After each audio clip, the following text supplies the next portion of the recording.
ফাঁসির দণ্ডপ্রাপ্ত জঙ্গি ও ২১ আগস্ট গ্রেনেড হামলা মামলার আসামি মুফতি হান্নান সহ ২১ আসামি নিয়ে সোমবার হাজিরা শেষে কাশিমপুর কারাগারে ফিরছিল পুলিশ।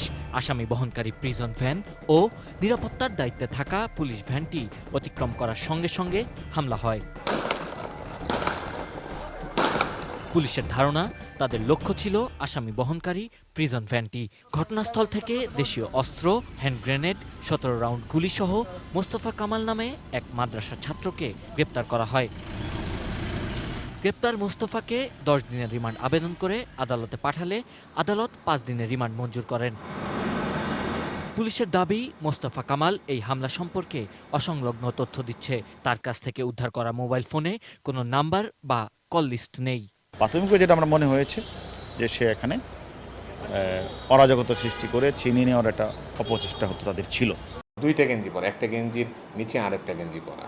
উদ্দেশ্য ছিল এখানে কোনো ইনসিডেন্ট ঘটলে যাতে তাৎক্ষণিকভাবে উপরের গেঞ্জিটা ফেলে দেওয়া যায়, এবং এই দুইটা গেঞ্জির কালারই সে কালো চুজ করেছে, যাতে যদি কোনো রক্তাক্ত অবস্থা এখানে তৈরি হয়, এই রক্তগুলি প্রাথমিকভাবে কালোতে যদি রক্ত থাকে তাহলে ভিজিবল না হয় এবং পালিয়ে যাওয়াটা সুযোগ হয়।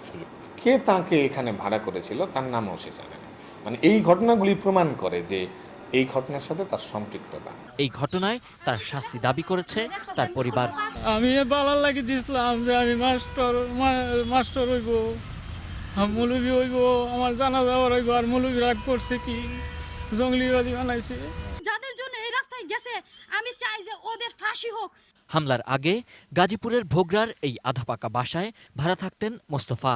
মোস্তফা সবসময় পায়জামা ও পাঞ্জাবি পরলেও গ্রেফতারের সময় তার পরনে ছিল টি শার্ট ও প্যান্ট। 10 ফেব্রুয়ারি নরসিংদীর মাদ্রাসা থেকে বাড়ি যাওয়ার কথা বলে বের হয়েছিলেন মোস্তফা। তারপর থেকে পরিবারের সঙ্গে তার যোগাযোগ বিচ্ছিন্ন ছিল। এরপর 1 মাসের জন্য গাজীপুরের এই বাসাটি ভাড়া নিয়েছিলেন মোস্তফা। কিন্তু 1 মাসের জন্য বাসা ভাড়া নিলেও মাত্র 1 দিন এই বাসায় অবস্থান করেছেন তিনি। তাই পুলিশের ধারণা, এই সময়টিতে বিশেষ কোনো জায়গায় অবস্থান করেছিলেন মোস্তফা, যেখানে তাকে এই হামলার জন্য ট্রেনিং দেওয়া হয়েছে। Sabbir Ahmed, ATN news, Bhogra, Gazipur.